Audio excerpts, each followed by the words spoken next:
So who said I was the founder of the farm-to-table movement? No. That's not true.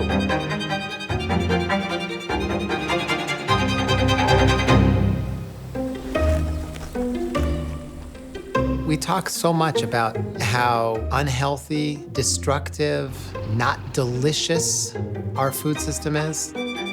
We rarely talk about how promising it is.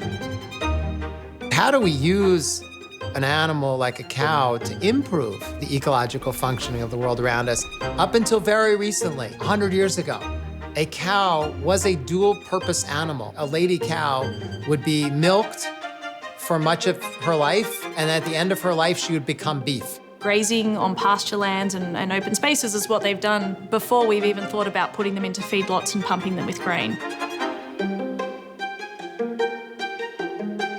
They take a little bite. The manure's going to help with the fertilization of that area as well. Get the plant to start to grow, put down roots. They're grazed and they're moved along and not overgrazing areas.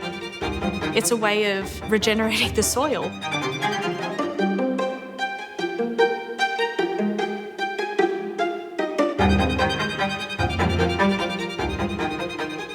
Free energy from the sun, feeding the grass feeds the animal gives you this protein-rich milk and nutrition and economy for the farmer. And then at the end of her life, she becomes delicious grass-fed beef. I mean, now that's how this worked in every culture that had beef cows up until the 1940s. Fresh corn flavor is what you get. Toasty, crunchy, crackling as jet. It was a baby boom post-war issue. Corn came on the scene as a very productive animal feed. And so you could all of a sudden grow a lot of corn very cheaply. And you could fatten a cow very cheaply off of that corn.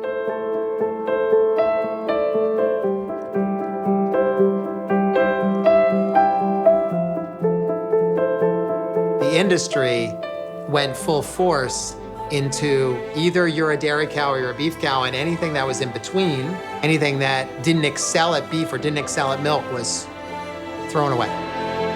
This is about really transitioning dairy cows that have been raised for milking into cattle for actually eating.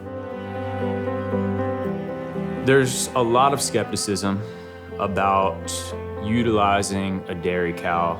Their beef is not very valued.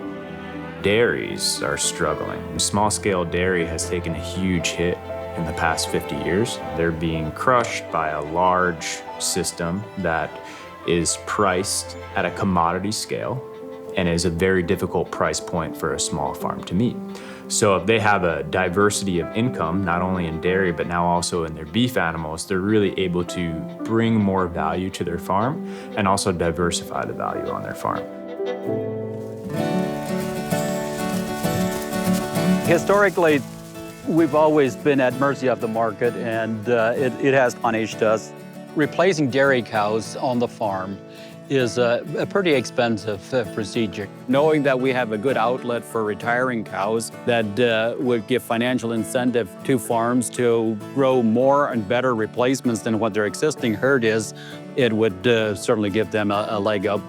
You got one steak, you're solving big problems. And if you're gonna zero in on the biggest thing, it's the beef cow, you know? It's the 200 million acres of corn and soybeans that we funnel through an animal that's an herbivore that's never meant to eat grain. Terrible, terrible. And then we have a nutrition problem. We feed that cow in a way that's not natural to the cow, and it hurts us. We're eating destructively for our own health.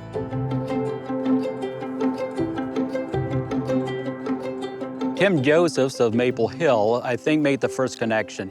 Tim and I met at a conference, and we had this conversation that dairy cows, if they're grown right and cared for right, after they dry off, they seem to fatten very easily. And if they do that, it gives just a tremendous eating experience for the consumer. Ryan called and said they're looking for cows and said, hey, we got one that's doing really well for us. He's ready for harvest, and it grew from there. There are many farms out in, especially in northeastern part of the U.S. that could benefit greatly from this this program. Got the date of births and breeds. Yeah, it's got that. Ah, beautiful. The bigger one, she's pretty good shape, the one that was driving for a while. I think maybe like 14 for that. Okay.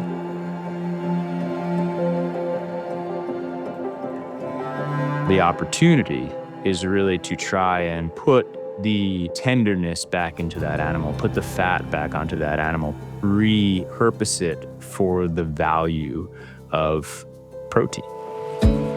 I'm Doug Saltis, owner of Astor Bastion here in Chicago. We're really looking for cows that are 7 to 10 years old. That's when they extinguish their dairy production, and then it's time to really get a second use of that cattle. It's the respect the animal deserves. Is it an original idea? No, it's getting back to the original idea, what we always used to use. The difference in flavor and texture between conventional beef and the vaca viejas that we have an opportunity to serve is really dramatic. They've really developed their own flavor. They're not the same animal to animal. A great sommelier can paint the picture and leave a few things for you to color in yourself. We're gonna give them tasting notes. Popcorny and buttery, it's got deep, dark, mushroomy flavor. It's velvety and rich. We're all very accustomed to seeing one view of beef. When we go to the table and we're showing them different indicators for us, that's gonna make this 7-year-old grass-fed beef absolutely delicious. They've never seen anything like it.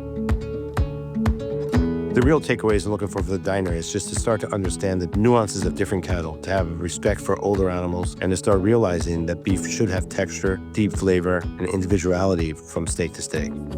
Retired dairy cow beef is going to explode over the next 3 to 5 years. High-end restaurants that mention a farm or the type of onion on their menu will need to serve this. I believe this is the next farmers market movement.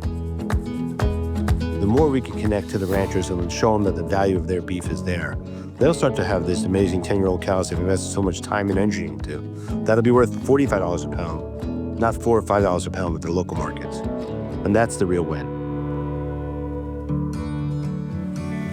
The color of the meat and the fat already look pretty great.